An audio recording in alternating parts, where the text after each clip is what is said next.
Good evening. Welcome to the Diablo 3 podcast. This is our emergency Tuesday night podcast after all of the new patch 2.3 preview stuff came out. I'm your host, Flux. I'm joined in the show tonight by Tyr. Hello. And by AdAstra. Hi. And he has a really good mic, so if he sounds bad, it's all his fault. And I just recorded a podcast Sunday night, which neither of you guys were interested in playing on, or at least weren't available for, with someone's name. I just nailed it. That's who it was. I really want to say Mugs. There's too many of you people. You look alike to me.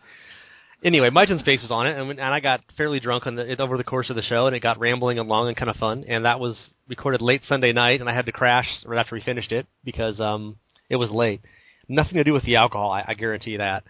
So we've been doing this thing where we post the podcast a day early for our pals because we want you to give us $2 a month to support the website, and then we're happy, and I can buy a sandwich once in a while.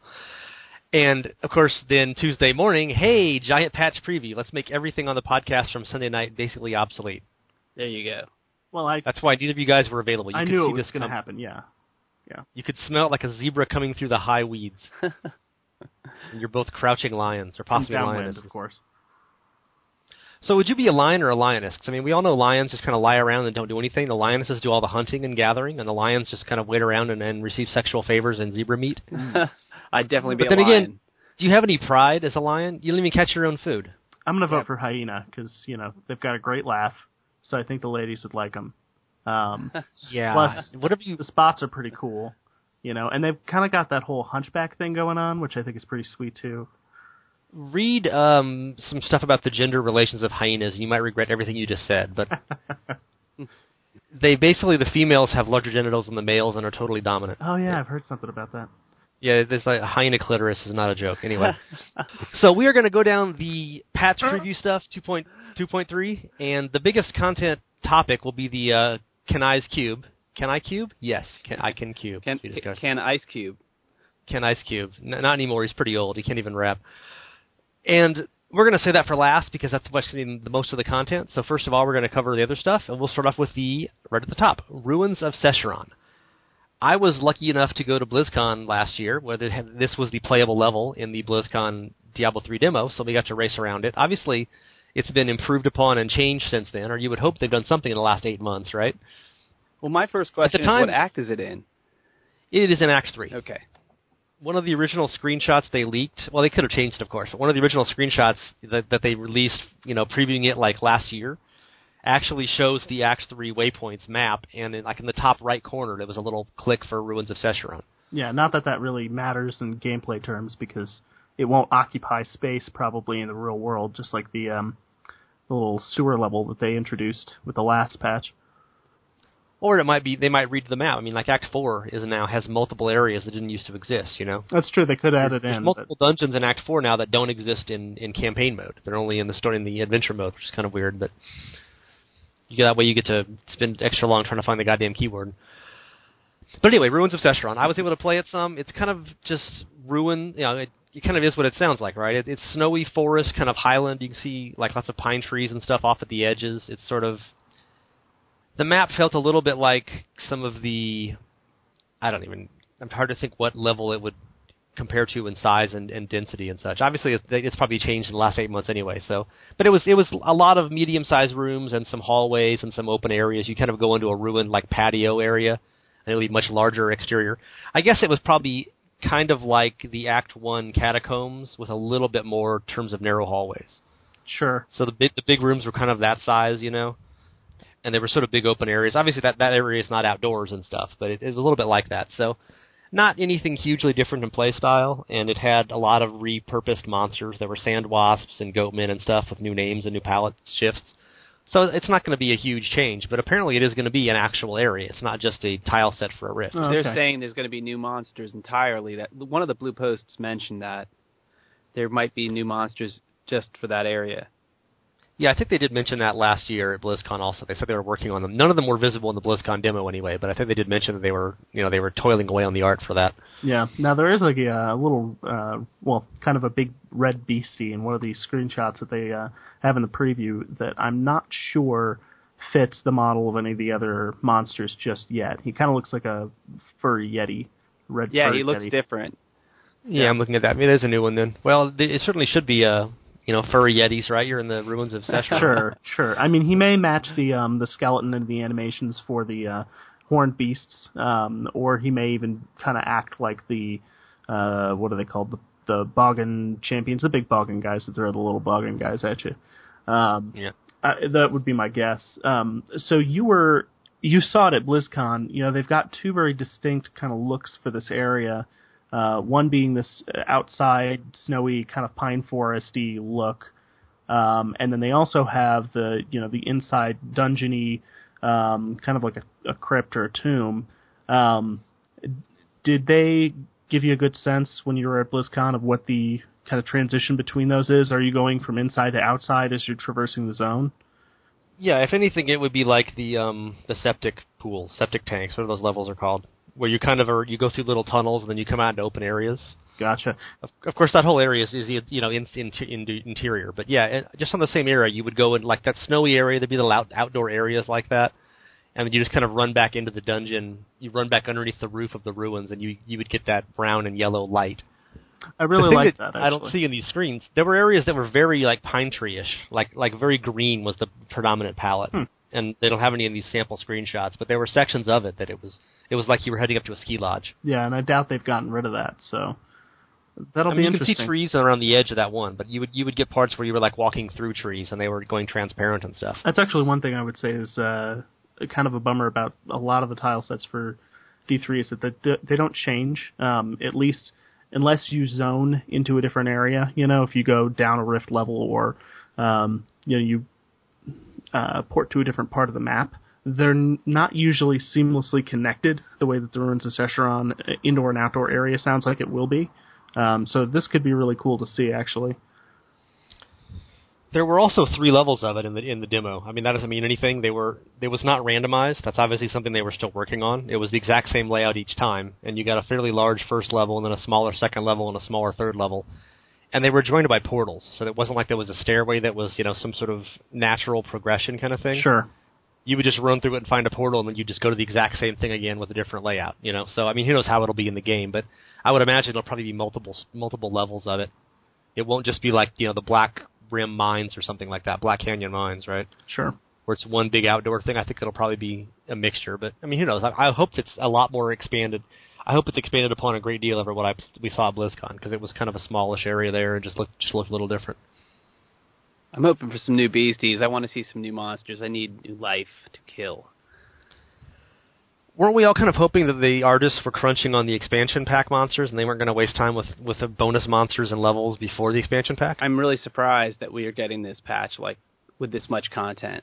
Yeah, I was going to say, I think that this is a big shock to a lot of the people who were prognosticating earlier on that, they're working heavily on something. I mean, maybe they still are. Maybe this is all leftover stuff. I mean, Diablo Blizzard tends to go back to content that they've half finished, that they kind of tossed into the waste bin when, it was crunch time and they had to ship the game. So, and the cube that we'll get to in a bit, it's a good example of that. They used to have the RoRG cube in early builds for D3. So, and then it became the salvage cube. Yeah, exactly. So they have a habit of doing this. So hopefully this is all just holdover content that they kind of resuscitated. But still, it's a lot of content, much more than I would have expected for the next patch. All hail Jay Wilson. Sure. Okay, any final thoughts on Ruins of Sescheron? I think we covered that. Wanting it more. Skipping over the Kanai cube. No, you cannot cube. Crafting system updates. So they're combining all the materials into one material now, which is, I guess, nice. Yeah, just for most of us space have alone. Yeah, well, yeah, you got 5 inventory slots full of level 1 through 69 materials sitting somewhere in your stash, right? Exactly. Sure. Well, let's clarify that for people who maybe aren't reading this as we're reading it. So they're no longer low-level mats and high-level mats. So your reusable materials and your common materials, the gray items, those will become one item. But we're not just going to get one crafting mat. I know some people might have been confused if we said that. Yeah, so like the purple dust will now turn into blue dust, and your brimstones will turn into souls, I imagine. in your stash when you open it up. Sure. Maybe they'll be convertible, like 10 to 1 kind of thing. But I don't think many of us are. It's because it's funny. We'll all be eager to get the blue materials and the white materials over, right? But then it's like, oh, more brimstones. Who cares? I got 1 million souls. Oh yeah. Well, and they did say in here that yes, they're also allowing you to shift some crafting mats from one type to another, which I think would be great. Yeah. They also said they're combining crafting recipes, which seems overdue. I mean, since all the items, it looks like that's just the blue and the yellow ones at least. So it'll just make you'll just make a blue hand crossbow or whatever, right? You're not going to have 9 different types of blue hand crossbows, and it would just scale it to the level when you make it. So that seems like a pretty logical change. Now, did they for the 2 players who have ever made a blue or yellow crafting item in the last 6 months? Are they also saying that they're combining the recipes in terms of, say, a low-level cane set and the high-level cane sets? Because that would really be, I think, a good thing at this point, too. Yeah, I have a note on that wondering what they're going to do, and they don't mention it. I mean, I think there's 7 crafting sets now, or 5? Yeah. Where there's an old version that's like level 20 to 50, somewhere in that range, and they all have a new version that's level 70. And they're kind of similar in some of the stats, but, not the same. Yeah. Now, they do say, so one of the pieces in the note says, we've also crunched down the number of crafting recipes, making the process easier and more fluid than ever as your results now dynamically adjust to your character's level. So that would lead me to believe that you're only going to have the one version of each major crafted recipe, which I think would be really awesome. I've never found, for instance... but their screenshots only show blue and yellow, so I'm not sure. Really? They don't show a combined red or a yellow or a orange or green one. So Sure. But still, I hope they do, because, I mean, for instance, in my case, I've never found a low-level cane set, which is great for extra experience, especially if you're just having someone rush you. You can pop a full set of that stuff on, put a red gem in your hat, the whole 9 yards. You don't even need anybody to rush you at that point. Yeah, I mean, it's like you kill 6 monsters and you're level 70, but I've never found one. So, and because you spend so much less time playing at that low level anyway, your odds of finding one are pretty slim, actually, of finding that recipe. So it would be a good thing, is all I'm saying. They might do it. It sounds like they're leaning that way. Yeah, I guess that's fine. I mean, we'll see. There's more stuff about crafting later on in the update. With obviously no one's caring that much about materials combining. I mean, it's a pretty minor thing, right? Especially when you're in these days of power leveling. It's not like you're spending 6 hours going from 1 to 60, except for the first day of the season. After that, it's like, okay, no one cares about this stuff. Yeah. But I guess simplification. It's funny to think back. At one point, we had 4 different materials for all 4 difficulty levels. And now we're only going to have 4 materials total, I guess, or 5 if you count the one that the elite, the yellow that elites drop. Sure. So next thing, adventure mode updates. Patch has changes designed to improve the pacing of adventure mode, and the next thing ties in with that as well, with the whole mapping thing. Mapping season journey concept. New caches and no more. But, the bounty caches. Yeah, the caches thing is not made clear, Mm-hmm. There's going to be act-specific crafting materials to Heraldric caches. Completing bonus acts in adventure mode will also grant a bonus Heraldric cache stuffed with crafting materials gold and additional act-specific crafting mats. So it sounds like they're going to turn all of the legendary items that you only find from caches into crafting recipes, and you'll be able to make whichever one you want. Maybe you'll find Act 1 caches and get materials, and then you'll be able to make Act 1 legendaries? Who knows? I mean, maybe. To me, this little block of text is the gnarly beast of the whole update. Because they specifically mention, the addition of those crafting mats. We have no information on those. God, I hope they're not like the way crafting mats were before. That could be either a really great addition to the game, or it could be another Hellfire amulet, and we don't want that. And the other thing is, this extremely vague opening that they've tried to improve the pacing of adventure mode while encouraging players to explore bounties across a variety of acts. And I believe they say a little further down that they're trying to rebalance the play of level 70 characters. They didn't say away from... They're going to make us do Act 5 bounties. Just cut to the chase. They didn't say they want to move things away from Greater They're going to make us do Act 5 bounties. I guarantee you. They want people doing all the content, which I'm hoping is going to work out for them. But that could mean so many different things, so it's really tough to judge at the moment how that's going to turn out. You know what I think it means? Oh, wait. Act 5 bounties. What do you think it means, AdAstra? I think that they're going to give us some reward that there's no way around. If you want to get it, you have to complete all of the different acts, all of the bounties for all of the acts. Well, it says bonus acts, and theoretically bonus acts are what we get now, where you get double blood shards when you do those acts. And, of course, no one ever actually, I don't think, does those just because they're a bonus act. It's like, ooh, I can get 4 extra blood shards. Let's do Act 3 bounties. Like, yeah, really. Not so much. But it sounds like, people have been saying forever, why can't we get why can't we get 2 bounties for doing Act 5 caches, because it's horrible. Reverse those words. Well, that's or why can't we get, what they're going to do. They're going to give us that extra Why can't we bounty. get a bonus cache if we do all 5 acts in the same game? That kind of thing. And people at Blizzard's like, oh. Well, so maybe that's what they're hinting at the end of this thing. Well, let's hope, too, that means that there's something useful in each bounty cache now, because even if they double it for, if they go ahead and they double it, as they want to do, for Act 5, no one's going to run it anyway, because nobody gives 2 poops about what's in the Act 5 cache to begin with. That and all the quests in Act 5 are, 5 times longer than the ones in Act 1. So. Yeah. It's funny because Act 5 is actually it's a nice act, but it's not predictable. You could be running forever looking for whatever end results. Yeah, I absolutely agree with you. I think if you're looking at just the kind of questing experience, and if you just wanted to do something in Diablo, you didn't have an end game. Say you had somebody who sat down at a computer, they'd never played D3 before, but, you wanted to show them the best content that Blizzard had put into the game. I do legitimately think some of that is in Act 5.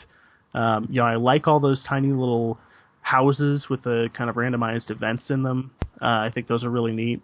But then, just in terms of it being friendly for farming, it is not friendly for farming.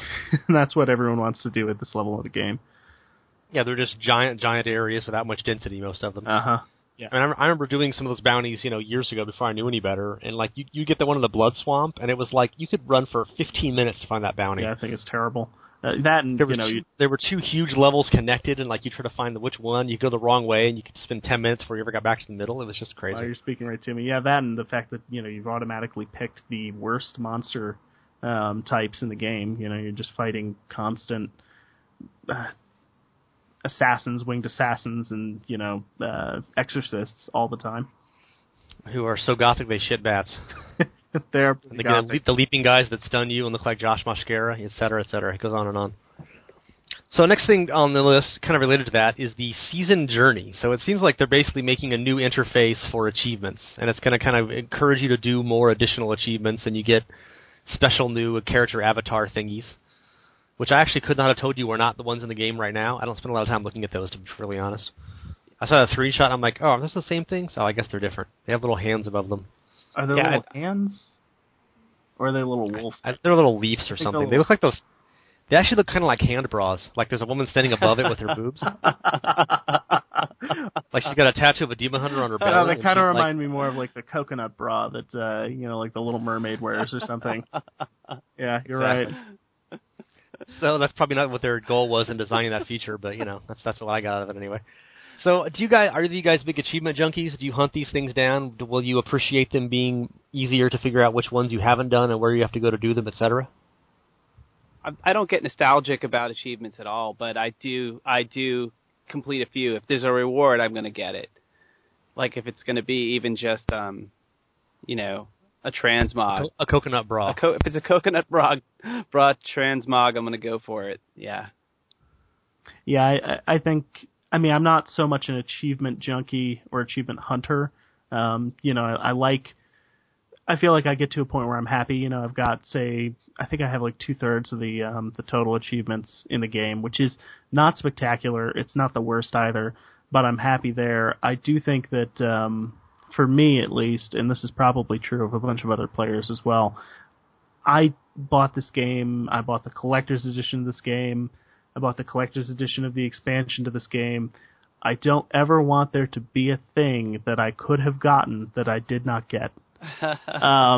Even down to, do you guys remember while they were doing the launch stuff, they had this bizarre website feature where they were previewing all the classes, I think it was, and you had to like click through this just horrific, like learn about the monk right? mini game or whatever it was. I don't even. It was really dumb, basically. But I was the guy who was on there every day, like, all right, they got the barb up today. I got to get this banner emblem for the barb. Not that I'll ever recognize it or know what the crap it is. You know, I might mouse over it once when I'm redoing my banner once every 6 months. You know, but I have to have it. So if they're adding in these little additional, you know, seasonal rewards, I'm for it. I have to get them. Those. I don't want to be the only one of my friends that's like didn't get that transmog because I was too lazy to do it. For I mean, with seasons now being like 10,000 months, there's no excuse not to get the transmog. Yeah. Speaking of new things, if you look at the screenshot showing off that thing, there's some little hideous blue monster thing as a pet. I didn't notice that. Oh yeah, we finally got a, what is that? Anyway, it's like a fallen hound, kind of. I figured it was something from Hearthstone, personally. It looks like it's asking us to kill it. Like I think it's in extreme pain, is what's happening in that picture. But no, at least we'll now have... It's like a little goblin thing from Warcraft. It is. I'm not sure I like it. It's not from any Blizzard property, that much I can tell you, with my extreme fanboyism. But yeah, at least we'll have a second pet now. It won't be just that dumb little dog thing, which was a complete outlier to everything else. This is a dumb little dog thing. Yeah, it's the second dumb little dog. They just put flesh on the outside of it, maybe. Yeah, I'm not a Warcraft fan, and I don't want my peanut butter and chocolate mixed together. I don't want any Warcraft in my Diablo. Well, it's a little late for that, dude. I know, but I want as little as possible. This is Blizzard's new Nintendo DS game. It's called BlizzDogs, and you use the touch screen to pet his tummy, and then he poops out a legendary. I don't know. So it's like a puzzle pet. he picks up 14 rares and then poops out a legendary. It's Diablo 3 Tamagotchi edition. Yeah, pretty much. So maybe there'll be some other pets or something, but I don't know what you would want with pets. I think they should look large and angry. I guess large would be a bad thing. You think it was something useful then, not just a visual icon. But, that's true. I mean, they try to make, they made a skeletal dog. That's kind of Diablo-ish. I'm not sure what this thing is, though. Yeah, it does remind me a little bit of the Fallen somehow. I like the problem that they're running into, that I feel like they don't want to put in an enemy in the game as a pet for you, because it could be confusing to players. Like, why is this? You mean like a treasure goblin from you'd be clicking it a billion times trying to kill it, like I do with the treasure goblin ring. So they keep having to come up with new and interesting ways, I guess, of elaborating on their whole player pet concept. But they make it too Disney, then they end up with like, it's okay that we had Scooby-Doo, but now they're giving us Scrappy-Doo. I don't want a filthy little encephalitic hound. Yeah, I'm not. All decent people hate Scrappy-Doo. Oh man, he was like the original. Who was the thing? Tony. What was the stupid dog they brought on Itchy and Scratchy? Everybody hated so much. Oh man, I wanted to say Towley, but that was South Park. So. Hi there, I'm Towley. Yes, you are. So, next topic, difficulty levels. We have been debating should they add more levels of Torment for like the last year and a half, and I was a long-time advocate of adding more levels. Do you guys, yes or no, did you want more Torment levels before you found out about them today, AdAstra? I didn't think it was necessary because I think the drop rate is really great at T6 right now. So I was thinking if they add a higher level, then they're going to have to reward us more. And then like that was a very long no. Yeah, so no. Other person, yes or no? I kind of did.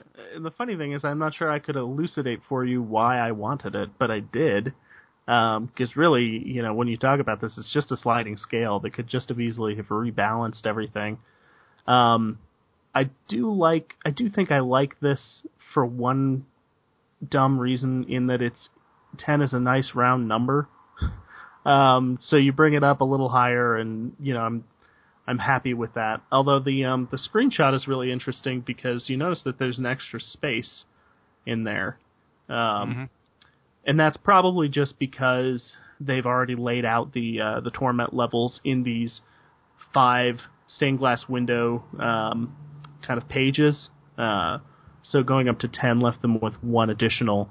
But still, I wanted it, and they're giving it to us, so I guess, okay. It'll be interesting to see what it does for power creep, and drop rates. Maybe this is their answer to, or one of their other answers to, hey, I can't find this piece of gear that I want. They're like, well, we'll just give you 80,000% legendary drop rate. It'll be like the PTR when you run in Torment 10. Which I've enjoyed. Yeah, I mean, sure, whatever floats your boat. So, Sure, give us the Torment, give us the higher difficulty. We know that people will theory craft it to death until Torment 10 is, a cakewalk anyway, but who cares? More stuff is more stuff. It'll just be the new T6 will be T10. And did you guys look at the screenshot, by the way? They actually, when they show the values in it? Yeah, I did. It still says 1,600% gold bonus, which is unchanged. Yeah. Yeah, they just haven't changed. The only thing that went up in that is the EXP. But they did clarify. So you're probably not going to get a bonus to gold find, or maybe even to magic find. But you will definitely get more experience. So really, it's just if you want to have bigger experience, and obviously the monster hit points and stuff will scale up, I'm sure. It says there, like, level 70 gets a bonus to new legendary items. That says that for every tournament above T2, I think, though. Okay, I wasn't sure. Obviously that might be, they often announce previews, and then when you get to the PTR, like, everything is different, and, the tooltips have all been updated and stuff. Yeah. Right. So don't read too much into the screenshot, as I just did. But from this one, it looks like only experience is buffing. Yeah, I mean, here's the question, though. If they bothered to go through and Photoshop this, which is basically what they're doing, if they bother to go through and Photoshop it with 1 changed value, there's no reason for them not to have updated all the other values if there was a change to them. Now, one thing that they are being sneaky about, and they've always been sneaky about, is the legendary drop rate is never a number that they're giving you. So even though the legendary drop rate may increase as you go to 7, 8, 9, 10, it's still only going to say that same thing that it said in Torment, I think it's 2, that's additional gold XP legendary drop rate per Torment level. So there very well may be a bump to legendary. I think it may be an interesting choice, and it might bear out that it would be a good idea for them not to increase the legendary chance as you go up. Because I do think that some people people still have difficulty with T6.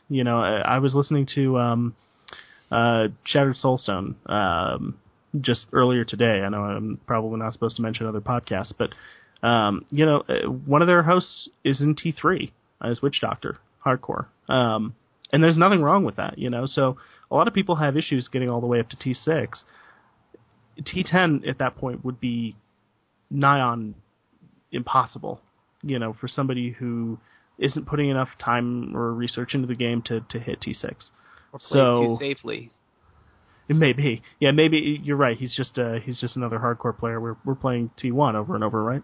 That's how I play. Yeah, but still, whatever the case, GR10, man. I mean, that might be a good idea. Say, okay, this is just for grinding experience. If you really want to get the most out of grinding experience, you can bump it up to T10.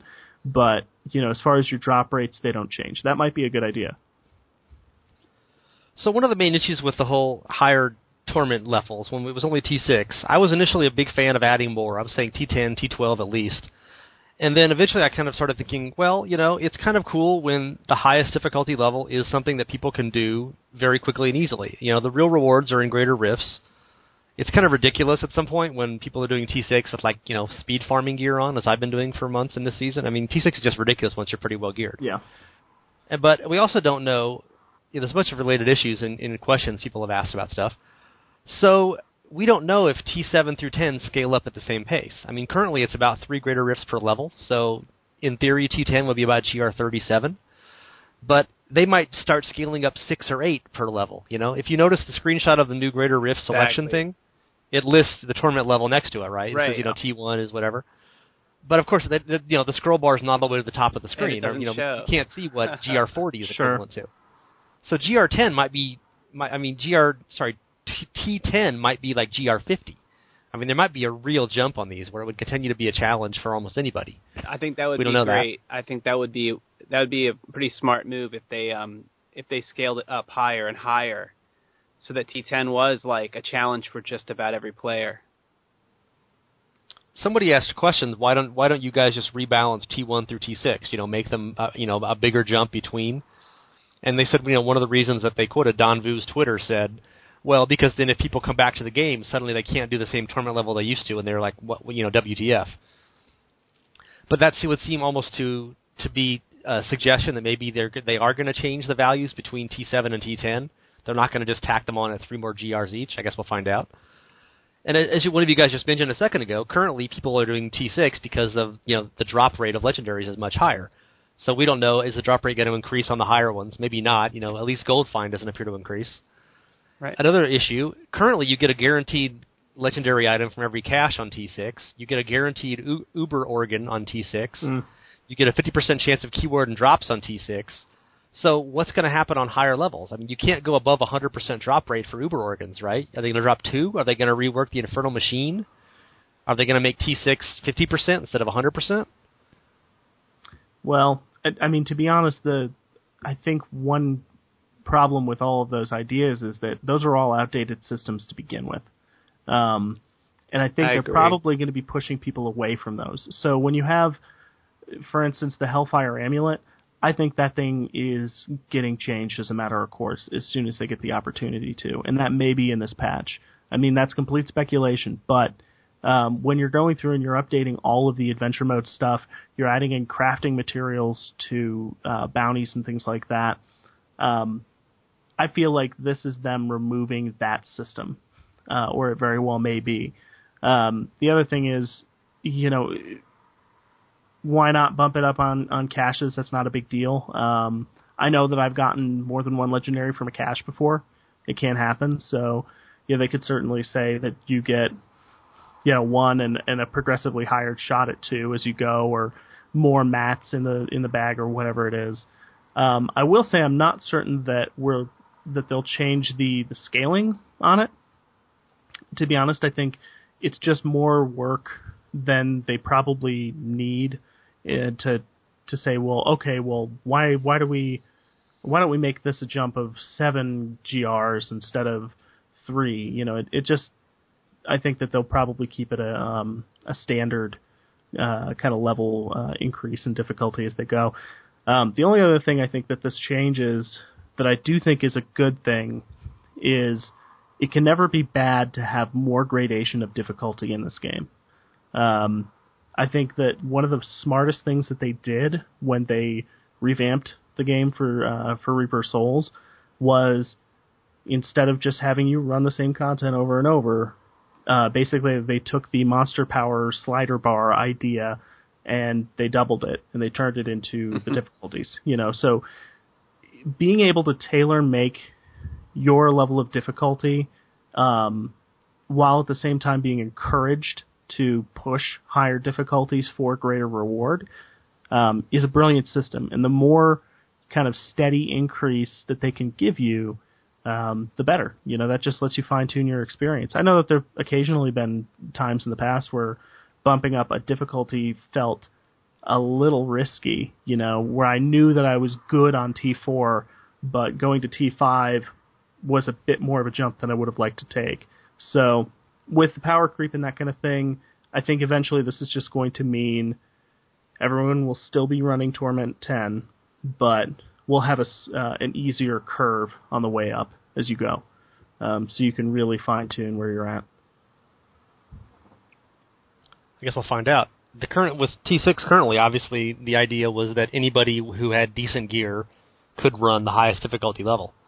And if Torment 10 is equivalent to GR60, that obviously will not be the case. If it's equivalent to GR37 or 40, then, most people can do that, at least on softcore. Yeah. Do you want to jump in there, AdAstra? Yeah, well, there'll be a lot of crying if people can't do T6. There'll be so much crying that they'll be sorry they did it. The thing that I wonder if this ties into, you're mentioning Heraldric caches, and when you get 2 from them, as far as I know, that's the second one is just a random drop from the cache. It's as though you got a legendary item from a yellow chest or something like that. Sure. You never get 2 Rings of Royal Grandeur. You'll get your RoRG, and then you'll get some random non-cache legendary. Sure. So I wonder when they mention that thing with getting act-specific Heraldric getting act specific. Yeah, it's hard to say. Act Pacific, which is a big ocean near Hawaii. They mentioned Roderick caches will give you act specific crafting mats. So maybe, as I mentioned earlier, they're going to get rid of legendaries from them, and you will just find, you need 5 Act 1 crafting mats to make a RoRG, and on T6 you might get 3 of them, and on T10 you might get 7 of them. I would, so you would just get more of X. I would prefer that for sure. I think that's a better system. Like I said, those are all outdated things anyway, and they did mention they're revamping their crafting system, so the sky's the limit at the moment. I mean, there's so much that they've decided to change. And also tied into this, is the screenshot with this, is select your Greater Rift. So, I mean, that they don't really mention, they don't have any specific content on why or how they're getting rid of Realm of Trials. But they did mention that, like, one of the blue comments was that something to the effect of, when you finish a Greater Rift within the allotted time, you'll be able to do the next Greater Rift up at least. Yeah, and they have that little picture of showing how they correspond to the Torment levels. Yeah. And hopefully it'll be like now, whereas if you start Greater Rift 1 and you do it in 3.5 minutes, you can jump all the way to Greater Rift 11, that kind of thing. They're not going to make us go up one at a time to get to GR50 because that would be a little tedious. Well, that said, even if they do, you only have to do it once. It's not that big a deal. I mean, people slow roll to get their gems. It's the beginning of a season anyway. But the bigger question is, like, if you achieve level 67 on time with the 4-player or 3-player group, will you be able to do 67 solo? That's long been a question about this issue. How do you differentiate between solo and multiplayer and group stuff? And maybe they have a solution. We don't know. We'll find out pretty soon on the PTR. Hopefully. There's a part of me that says, is there a problem there? Because naturally, the highest you're going to be able to go in solo is the highest you're going to be able to go in solo. And Blizzard doesn't do a heck of a lot of hand-holding in terms of hardcore players. So if you're running a hardcore 52 with a group, and you decide to be an idiot and run that 52 again solo, and you die, I'm not sure they have a problem with that. Your character is going to top out where your character tops out, so who cares how you get there? The issue with that in the past has always been that legendary gem upgrading is a privilege, and especially in softcore, you could just zerg your way through, and you could ultimately get much higher legendary gems than you actually kind of deserved. So, say you can clear 40 by yourself, but you can open a 48 because of this exploit. Well, hardcore it doesn't work because you'll die, but in softcore you could just zerg your way through it, and then eventually you've got 8 more levels or 10 more levels on your legendary gems, which you achieved by spending an hour clearing each Greater Rift and dying 47 times, which seems suboptimal, but people will do it if they can, right? Yeah, so, but I mean... Because you get to upgrade the gem even if you don't beat the 15-minute timer. But you're saying you don't deserve it if you zerg for 2 hours. Believe me, if you zerg for 2 hours, then you deserve it. Because that's but if it's not an option to get it, people won't waste 2 hours zerging it. I think they're kind of protecting us from ourselves in that point. But Also, anyway, we'll see how it goes. I mean, at that point, they're probably just going to tell you, well, why did you do it that way if you could have gotten in a 52 group? If you got there to begin with in order to unlock the Greater Rift, why you couldn't find the group later on? Well, then great. Run it solo. Yeah, because high groups, they're very picky about who they play with. Very picky. Okay, next topic. Legendary and set items, new stuff. I think we can just skip this. They just say basically we're going to add more of them. Yeah, they didn't say anything about it. It's the exact same thing. But they did say new shiny for old. Yeah, they have mentioned in the past that we're getting a new set for the Monk, the Crusader, and the Witch Doctor in this patch. The classes that didn't get one last patch. And there's obviously zero details on that. People have data mined those from the PTR, or not the PTR, but they're in the current patch info. But all it says is the name of the set and the item. It just says, new Witch Doctor set, and it lists the 6 item slots. It doesn't give you any hint of what what skills are going to get buffed by it, which is what people really want to find out, right? So, and as we saw in the last patch, they did a ton of updates to existing sets. Natalia's and IK and everything else got huge buffs. So that's really going to be, wait and see on the PTR, right? Sure. Well, they're also talking about old legendary items with new visual properties, like new special effects for old items. Well, that'll be very, very shiny. They'll be shiny. Maybe they'll give you a new profile, hand bra, coconut too. Sure, they'll give you... So combat changes is the next thing mentioned up. And pretty big changes. I mean, they don't really say how it's going to be, but basically they said, we've adjusted the experience and rift progress granted by killing monsters to better reflect the difficulty required to kill them, etc., etc. And they also say they don't want to make it... We're creating a better balance between the time you spend exploring and clearing Nephilim or greater rifts and the time you spend facing Rift Guardians. Every barbarian says, thank God. So it sounds to me like they're going to be buffing trash mobs and nerfing Guardians. Yeah, or just nerfing Guardians. Yeah. Well, then that seems like the whole thing would be much shorter, right? If they want to keep the time roughly equivalent, then they got to do one or got to do both, right? Sure. This whole paragraph is just gold on a stick to me. Like it seems like they know exactly what the problems with the game are at current, and this addresses so many of them. They mentioned that they're changing the what did they say? The reaction to crowd control that certain monsters will allow. So that right there sounds like, okay, so we're breaking infinite CC as a thing. That's not going to work anymore. Yeah, that's what that tells me, is that, well, ZDPS witch doctors, you better find a different way to ZDPS because you're not going to be able to just permanently CC everything in the room anymore. Yeah, the devs have said that for a while, so we've all been wondering what's going to happen with people doing, GR75s now, where, basically everything above GR60 involves permanent, perma-fear. Exactly, yeah. Via witch doctor. Yeah, so, I mean, we're wondering how is the power creep of all this new gear and awesome stuff going to work out with the fact you can't perma-CC anymore? Maybe solo times will get better and group times will get worse or something. Yeah, that's an interesting point. I wonder if they kind of specifically timed this patch to do the permanent CC reduction, because there's so much extra power creep coming in this patch. We'll get to the cube, I'm sure, shortly. And that is just such a huge shot in the arm for player power that I think they're maybe hoping, okay, well, if we remove perma-CC right now, people won't feel like they got shafted quite so hard because they're going to have, many new toys to play with. Exactly. So maybe that's a good timing on their part, I guess is what I'm saying. I'm just happy that they say that they're attempting to adjust the amount of time that you're spending exploring. And they almost seem to say, playing regular rifts or exploring the world versus G-rifts, because I'm getting tired of G-rifts over here. Any thoughts on that, AdAstra? Yeah, I mean, I'm basically thinking to myself, like, they're going to be like pushing this greater rift thing to the point where, people are just burnt out. Like if you end up playing for 10 minutes of 15, I mean, how long is the greater rift? 15 minutes, and you basically get to the boss at that point, and then you can't kill him even with 1/3 of the time left over. People are sick of that, and so now with this little fix. Well, they should quit playing barbarians then, shouldn't they? Well, I mean, it's not just barbs. They should go play demon hunters. It was monks in Act 2. I mean, it's a lot of classes deal with the same issue. No, it's only barbarians. They're filthy. They stink of rotten mountains.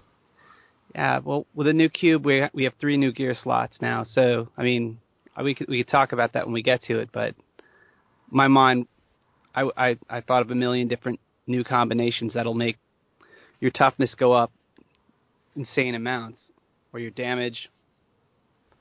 Yes, so the last section is prepare yourself. New, all of the above. PTR coming soon, but who knows? And I guess that's everything. Thanks for listening. This is Diablo Podcast. Oh, wait, we missed something, right?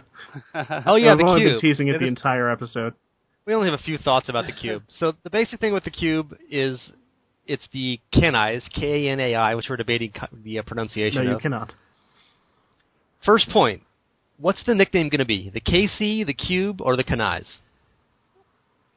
I don't know. What is the universal agreement going to turn Maybe into we'll just change just slightly alter the word, and it'll be the May I cube. Because we want to get our grammar right and be polite at the same time. It's not can I, it's may I. May I have this additional ability? Yes, you may. Okay, that will not happen. I'm guessing cube personally, but I've been calling it KC because Kansas City, and why not, right? So the way it works, it wasn't real clear in the write-up, but Blizzard many Blizzard employees have added onto it in comments. And what you will be able to do is basically you will salvage legendary items into this cube, which has other functions as well, which they are very close-lipped about at this point, right? Who knows what else, something about materials and et cetera, but they're saying other stuff we're going to find out. But anyway, you will be able to salvage stuff into it, and then it'll appear on kind of a drop-down menu. And when you salvage legendaries that have legendary affixes, you'll be able to select one of those affixes, and you can select up to 3 of them, one from a weapon or offhand, one from armor, and one from jewelry. And those are basically, they function like passive skills afterwards. They do not replace your current 4 passive skills, etc. You just get new stuff. And so you have to go out and find these things, and, people are always, immediate thing, many people said, well, Ring of Royal Grandeur, right? You will just have an inherent, basically as though you're wearing a Ring of Royal Grandeur even when you're not, because, of course, you're wearing a Focus and Restraint. Yeah, or Unity. So everyone immediately started saying, I put up a news post, theory crafting with the Kanai, with the May cube. And everyone's got all their wild theories and thoughts and what can we put in it. And so what leapt you guys, what build are you guys playing? You go first, AdAstra. What build are you playing, and what did you immediately think, okay, this is so what I'm going to do with this that'll make my build better? Yeah, for me, with my Whirlwind Barb, I'm thinking Furnace, Gloves of Worship, and Unity. So, I'll end up with that additional toughness, but I'll be able to keep a Stone of Jordan on, or whatever, the Convention of Elements, and I'll have all of that extra damage. It's crazy. Three gear slots, a weapon, armor, and jewelry. You could do a lot of different combinations, but definitely for me, Furnace, Unity, and Gloves of Worship. What the hell do Gloves of Worship do anyway? They give you a shrine effect for 10 minutes. The 10-minute shrine effect, right? That's your ideal boof of all the armor in the entire game. You get longer shrine effects. Well, for farming, I'm thinking Torment 10 might be kind of crazy. And you'll need 8 minutes more on your experience shrine to help you deal with that. That might be cool for the experience shrine. Okay, you're off the podcast. Okay, Tier, what is your current build, and what leapt to mind immediately for what you're most hoping to use this thing with? Well, I'm using a Shield Bash Crusader at the moment. There are a lot of the ones that are going to be standard things. People will say, okay, well, if you've managed to pick up a furnace, like AdAstra said, go ahead and pop that on. That's 40% additional damage to elites. Awesome, or 50. Go for it. That's going to be really interesting, by the way, as people try to seek out, even if the item has really terrible secondary stats on it, they'll want one with the perfect, legendary affix roll on it. So that'll be kind of fun to seek out. Anyway, so a lot of them are going to be typical stuff that people will want to use. They'll want to use a RoRG maybe to swap out a piece of armor. They might want to use a Unity. I think Unity is going to be huge. I think people are going to be popping that into the ring slot very frequently. For me, I was looking at, for one, you can do, like AdAstra was saying, you could do a whole, basically, speed farm build just in the additional passives for the cube. So, you could run a gold wrap and an Avarice Band, at least together in there. That would be huge. What about a Chrome's Belt? Yeah, you could run with the Chrome's Belt. They're... Assuming you can do a set item. We don't know that yet. It seems like they're not going for that, but we can get it. Well, that's a set item with an orange property, right, though. Good point. So, one thing that I think is going to become very popular probably is the Leoric's Crown. I'm really interested to see how that one works. Which doubles the effect of a socketed gem. So I'm wondering if that just applies to whatever gem you have in your helm at the time. I think that one's going to be great. I think, what's the 25% CDR from your helm? Yeah, it's huge. What's the the question is, can you wear a Leoric's Crown while you have it also in the cube? You cannot double dip. There is no double dipping. Unfortunately, you cannot double it. Only Blizzard gets to double it. The chest piece, the fire chest piece, I forget the name of it. Gosh. Cindercoat. I think is going to be huge. But that's one of the things I pointed out in the post. Cindercoat, people think of it as being a reduction of cost and an increase of damage, right? Sure. But the increased damage is a blue affix on the item itself. So all you would get you'd get the reduction, but still, that's all you would get is the reduction of fire skills. That's a huge cost reduction. So we might see people being able to run fire skills, able to run builds that you could not previously run because you would burn through your resource too quickly. So I think that one's going to see a lot of use. There are some fun Crusader ones with shields in particular. I'm wondering how they're going to work with shields. Probably they'll be count as an armor slot, even though they are an offhand item. Offhand counts as weapons. Oh, does it count as weapons? Is that how all offhands, all quivers, mojos, shields, etc. count as weapons. Okay, so you could do some really interesting things with. I know that there's a shield that modifies fires of heaven, and there's also a weapon that increases the number of beams, I think it is, that you get from it. You could mix and match things there that would be really fun that you normally would not be able to have in otherwise, say, just a shield bash build. There's a lot of really cool possibilities for sure. Yeah, Leoric Signet. Unfortunately, nobody plays Crusaders, so those are all irrelevant. Yeah, not this season. He's like, I play Crusaders. Oh my god, you do like a Greater Rift 21 hardcore and you're on the leaderboard. Exactly, because nobody plays Crusaders. The things I thought of instantly, I'm doing an Natalia's Demon Hunter this season, and of course one of the cool things about this build, we'll get into the whole ancient weapons thing also. This seems to partially fix the ancient weapons problem, where you don't have to now endlessly search for an ancient version of whatever weapon you want to enable your build, right? Sure. Star Metal Kokuri or something super hard to find, Dragon's Tail, that kind of thing. Now you just need any of them, and you can get the property for free. And that's kind of what I'm doing with the Natalia set, because you don't use a quiver with that. You dual wield. And you have to have... And also, you only need one of your items to be ancient, because Rain of Vengeance only takes the damage from your main hand weapon. Yeah. Which is kind of useful. So really, you have to have the Natalia's crossbow, because that has a big bonus in the damage to Rain of Vengeance. And then you generally want a Calamity. People are also using the Balefire Caster sometimes. People sometimes use the 10 clip for faster strafe movement, is when they're farming. People are often using the 2 Danetta's crossbows. So now you're essentially getting 3 weapon, legendary properties when you're playing a Demon Hunter, or even a Barbarian also, where you can dual wield, or a Monk, I guess. Which is kind of cool, That's you're looking at a Crusader or somebody. Your Crusader can't do a wield. Of course, one of those is a shield, but they have often awesome shield properties. But for many classes, wizards and witch doctors and the other one that no one plays currently can't get 2 weapon bonuses. You can't dual wield weapons. You've always got to use an offhand or something. And maybe that's cool, and maybe it's not. But it just seems it gives you a lot more options with that. But anyway, the most obvious item for me with the playing a Demon Hunter is also what I think Spindle and Barbs will want, is the Mystery Ant's Hexing Pants, which gives you increased damage and decreased resource when you're moving. And I've used those for a while earlier this season with the Natalia set, but of course you have to use a Natalia's Ring if you're doing that, which means you can't use Focus and Restraint. And that's a better buff than anything else. Anything comparable. What will be cool is if you put a Crider shot in the cube, and then you could use a 2-handed crossbow for the damage.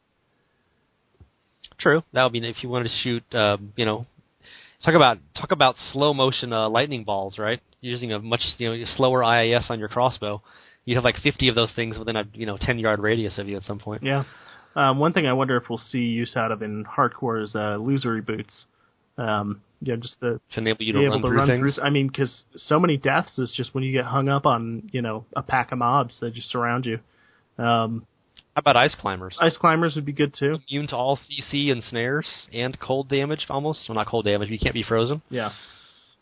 The other thing people are really looking at is immunity amulets. And Blizzard has confirmed you can use 2 immunity amulets at once now with this thing. Sure.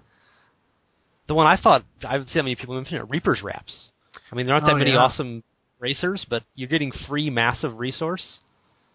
That's the thing I've really noticed with the Natalia set, where you have to use Reaper's Wraps when you're using the physical version, and when you switch to fire, you need strong arm bracers for that, which means you pretty much have to change a passive to Blood Vengeance, or else play really... You actually can go with neither of them. You can just have to really watch your resource costs and constantly use your spender or your generator. But in theory, if you can get a free Reaper's Wraps, it's like, wow, because there aren't a whole lot of competition in bracers. And the other weird shot is shoulders, where there's no good shoulders in the game unless you're a Vile Ward Barbarian, maybe. People just use the ones from the Act 1 cache, to get the resurrection. You may as well. Which is a crappy buff. Well, the Skeleton King shoulders are cool because they give you an extra revive. Yeah, but 5% of the time, so who cares, right? I think we're skipping over how important this may make the RoRG again, in a very easy-to-access way, which is great because it means we won't be farming them endlessly. I mean, really what that allows you to do when you think about it is you can have two additional armor slots now that aren't being taken up by a set item. You know, you get basically you get one from using the RoRG, and then you get another from the passive slot in the cube itself. So we may see people running builds, you know, with. I mean, does that mean you could even run like a 6 and a 4? I don't think you could do no, you couldn't do 6 and a 4, but. Well, Barbs are doing that right now. now. That's true, so yeah. I mean, but maybe for more classes, you know. You might be able to pull it off running like a mix Nats Marauders build on, you know, Demon Hunter with I mean, you could even have like a Bombardier's Rucksack mixed in because you've got an extra weapon slot. Yeah, I saw a lot of people puzzling over that. It's hard to see how that beats like having a Calamity and just having a 20% damage buff. But sure, I mean, people way smarter than I am will math all that out, but it's going to be really, really interesting seeing the meta. A couple of other odd ones I've seen mentioned. Envious Blade is a dagger you get from the Act 3 Heraldric Cache. 100% critical hit chance against enemies at full health. So you would just be, you know, barnstorming the world, one-shotting every trash mob, which of course people are doing anyway, but maybe not on T10 in the future. Another interesting one, Ancestor's Grace Amulet, which is an amulet that revives you on death, but the item is destroyed. So what happens there? That'll be interesting. I guess it disappears. Or do they just not let you use it, you know? But I mean, could you just... I mean, I found 5 or 6 of those this season. You just throw them away unless they have a perfect roll, right? But if you could just keep feeding him into this thing, it's like you're getting free hardcore, you know, lifesavers. You got 10 Ancestor's Grace. You got 10 of those. Yeah, you got 10 of those sitting in your stash, right? You just go and feed another one every time you die, right? Yeah, that's what I would do. Definitely. They'll let you do it. One other question about this, I want to get to the ancient weapon issue, have you what you guys think on that, but one other question people have been wondering about is how the RNG is going to work. Is it going to preserve exactly, you know, say an item like, you know, Crashing Rain Belt that then Talia's Demon Hunters use. That is from 3,000 to 4,000% damage with your Crashing Rain, whenever you cast, you know, Rain of Vengeance. So obviously you want to find one that's got, you know, 39, 78% or something like that, right? Yeah. You're not going to use one that's got, you know, 3,100%.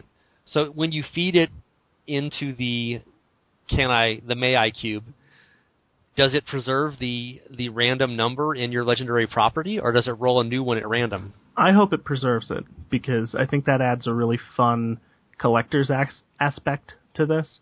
You know, where you want to find, like I said earlier, you want to find a really good roll on that secondary stat, you know. I think that would be kind of cool. I mean, people will complain that they don't get the best thing automatically right off the bat, but I can't imagine that they get rid of that RNG. I mean, Blizzard is not in the habit of getting rid of RNG as a rule. So, well, the question I assumed it would be what you just said, that it would be what you said. Well, you know, it would be what you put into it would be the property it would retain from the cube. But people were like, well, maybe it'll be a reroll when you feed it in there. And they were saying that was a bad thing.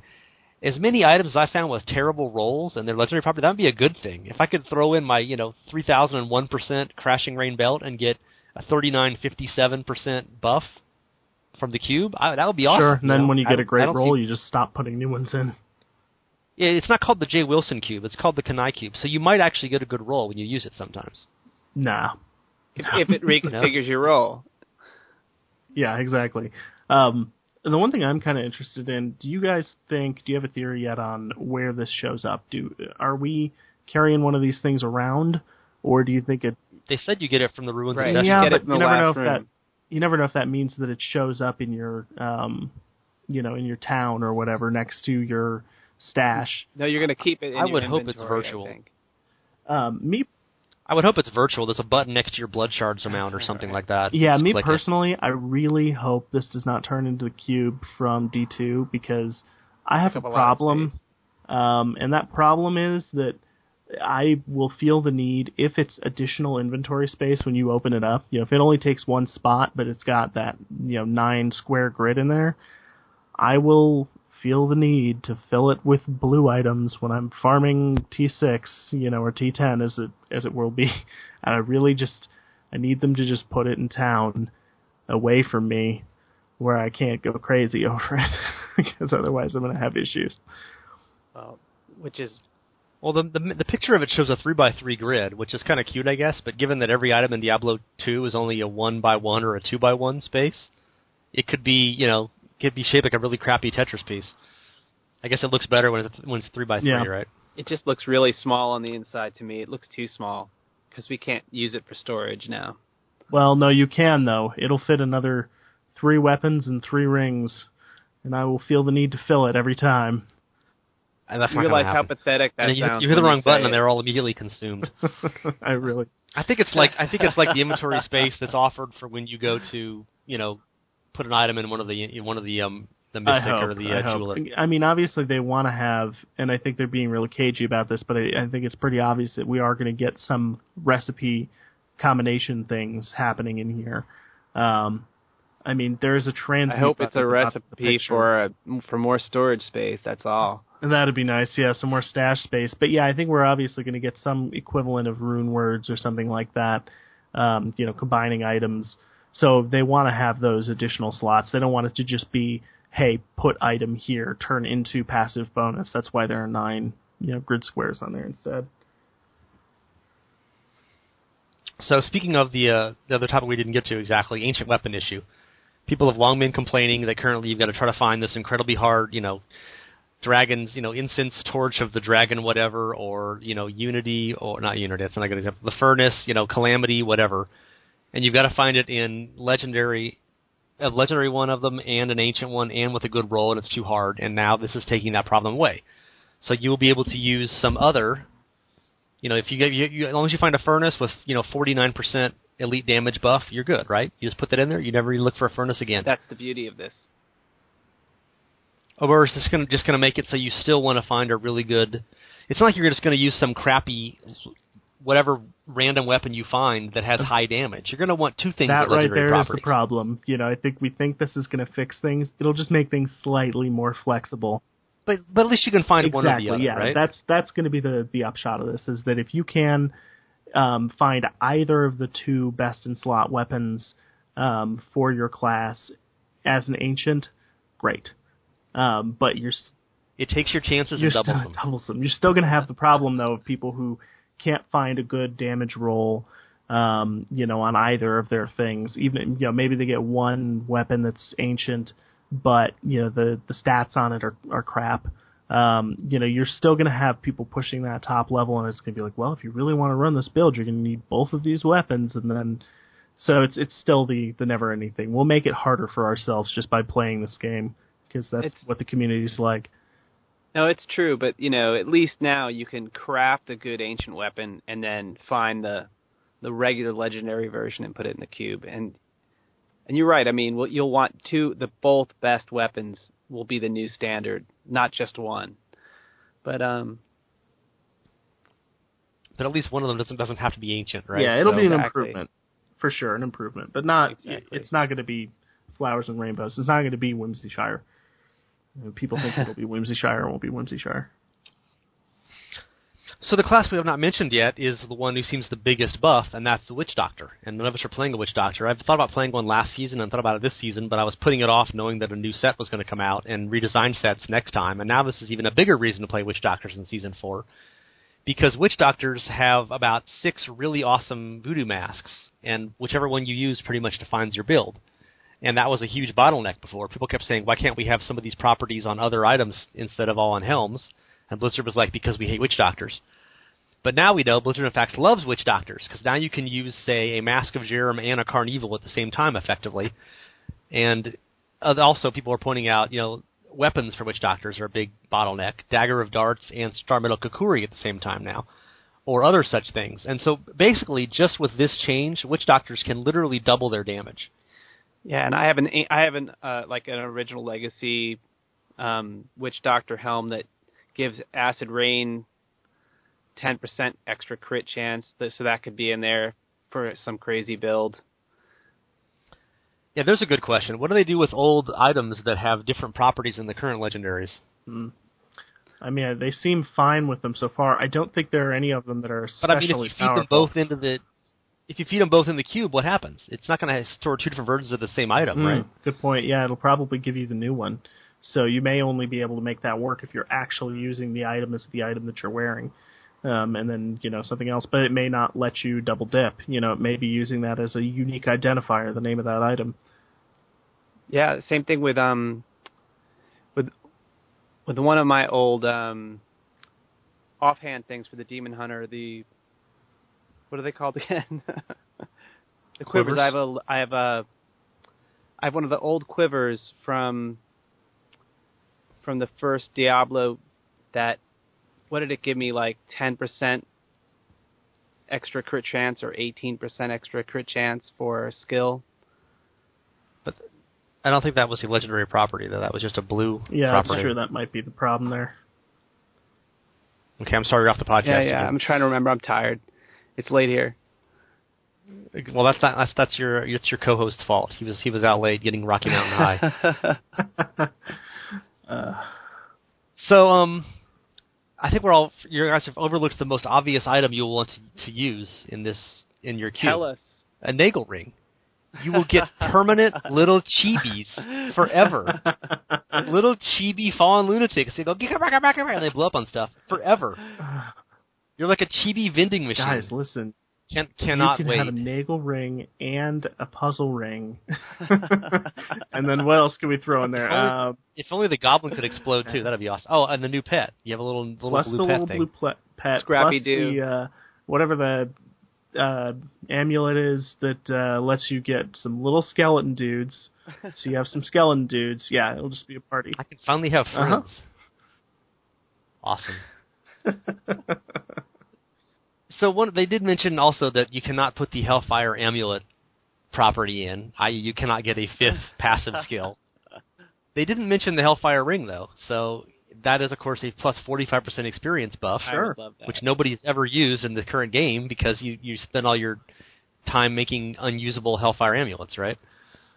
But that's not a bad tack that experience buff on there, and wear a Leoric's Ring as well, and in the original Hellfire Ring, you're like 130% experience buff just from your ring slots. I honestly wonder why they don't let you use the Hellfire Ring passive. It's still, again, you can't double dip on any of these things, so it's not like you couldn't get a fifth passive before. All this lets you do is get a fifth passive and, say, an elemental immunity. And I don't see that combination being game-breaking, Sure, it adds power, but this whole thing adds power. Yeah. Yes, the power creep's insane. Well, once Witch Doctors lose the perma-stun, the whole game is going to be... It's going to... If they didn't give us this cube, and we had no longer... Everybody's back to T1. Yeah, everybody's back... Basically, everybody's back to Rift 45. I never left T1, man. I play hardcore. Well, they're all in 70 now, so they'll all have to go back to level 50. One thing they confirmed, you cannot cross-class items. So you can't get a hand crossbow buff on your Barbarian or, a Mighty Belt buff on your Crusader, etc. Why the hell not? Would any object to that? I wonder if they just didn't really want to do the math on it. If they are sitting around the office like, man, guys, I don't want to see if someone comes up with some crazy thing where they're using Reign of Vengeance on their, Crusader. Yeah, but you can't cast Reign of Vengeance on a Crusader. Though. I know, I'm just saying. So, I thought that was kind of a pointless exclusion because probably 80 or 90% of those things are buffing one skill that the other class can't have anyway, sure, right? They don't make any sense to use. They give you a... Someone will figure out a way to use it, though. That's the thing. But there's things like Calamity, which gives you a 20% damage buff, and anybody could use that, or the Flying Dragon, Daibo, which gives double attack Calamity speed. Would be a big one. Imagine that on your Barbarian, that kind of thing. Yeah, a lot of Barbs would love to use Calamity. Yeah, or just, I guess they just don't want to be bothered, but it doesn't seem like there'd be that many specific items that would really make a difference on this. Sure, yeah. Is the, that monk weapon, I forget the name of it, that they use for their cooldown reduction, is that one monk only, or is that... I think that's a monk hat, actually. Oh, Ingium is a sword anybody can use that has a cooldown. That's been commonly said as an awesome potential. Yeah. That one's looking interesting. Put that on your Demon Hunter, and then you're basically casting Reign of Vengeance every 1 second forever. It's like you have a permanent channeling shrine. You know, that's a good point. This opens up a lot of things specifically for for demon hunters, because they're the only class in the game that focuses on a completely different weapon type. You know, so this would allow you to have and can still equip melee exactly. weapons. This would allow you to have a demon hunter with the legendary effect from a Maximus, for instance. Not that I think you would want that, but it opens up completely different options for them than anyone else. Well, that's good. They're the best class in the game, so they should get the best options. I don't have any problem with this. I don't think anybody can argue at that point. Jay Wilson approves. So any final thoughts on this? We've pretty much got to our time limit here.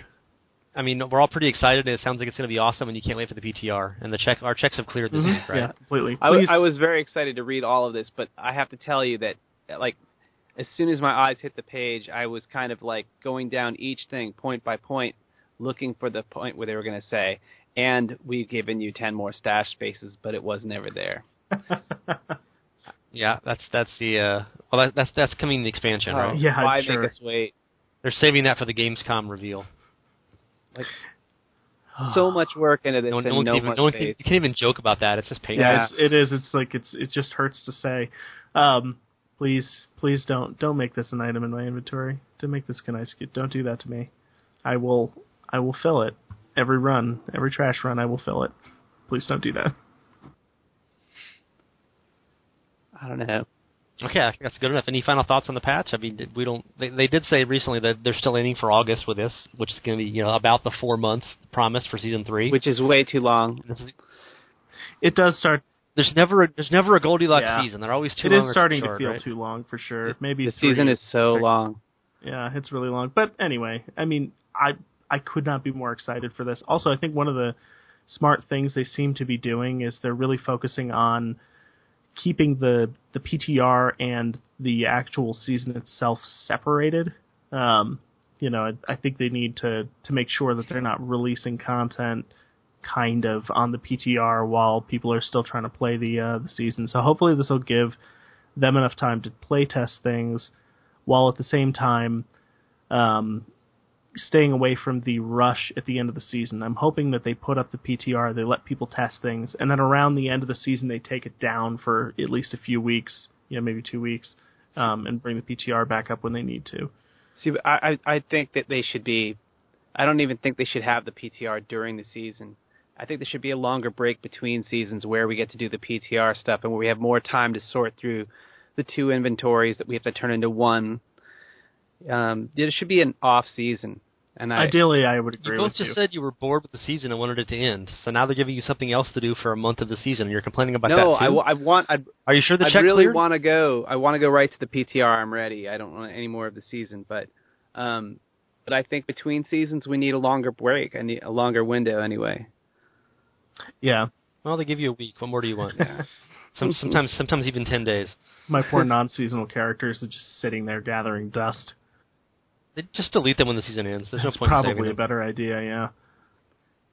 Just save the Paragon points. That's all that matters. They're missing an opportunity for us to actually have an off season where we play with our full Paragon, and there could be some off season events that are like sprints instead of the marathon that season is, like a bunch of mini events. Yeah, that was on the last podcast, actually, from 2 days ago. We talked a lot about that stuff and how they're never going to do it because Path of Exile did it, therefore they can't. It's kind of funny how that works out, but apparently they called dibs, and now Blizzard can never do anything interesting or different or definitely not surprising. how Blizzard operates. They'll steal anything they want from any different developer if they think it's good. Not when it's small, only big things. So, I mean, currently, a lot of people don't play the PTR, so they get that week and a half or so between the end of the season, and then oh, new stuff. I haven't tried any of this stuff yet, so... A lot of people don't follow the PTR news at all, and then whenever the season ends, you see 1,000 blue posts the next day. What is this? How does it work? Where did it come from? And it's like, you're new here. But people are not obligated to keep up with the news, right? Unless they want to be on the podcast. Wait, we're supposed to keep up with the news? Only when you're on the podcast. The rest of the time, you can sink into a lacrimal coma, drowning in your own tears. $5 words right there. Okay. Yeah, well, that's your take a drink at home if you're playing along the home game. Okay, final thoughts? I think we just said final thoughts. We can't wait, and maybe soon, and I'm going to hopefully post this in the morning, so it'll still be before they've released another patch preview and made it all invalid again. Yep. Yeah. Keep it out of my stash or out of my inventory. You have been listening to the Diablo 3 podcast. We are online at diablo2.net. I'm finally remembering what the new URL is. And this will be posted in the morning, so enjoy it. And generally we post the podcasts a day early for our site pals who make small donations to keep the site going and help me to finish gold plating my guest mansion's bathtub, like Bobby Kotick does. And if you want to do that, you can do that and get the podcast a day earlier, or not else you can wait and get it on YouTube with everybody else, like a filthy casual, like a Crusader player. We have one of those here, don't we? Wait, who? Exactly. Thanks for listening. Moo. Moo. Moo, moo, moo. God damn it. Moo.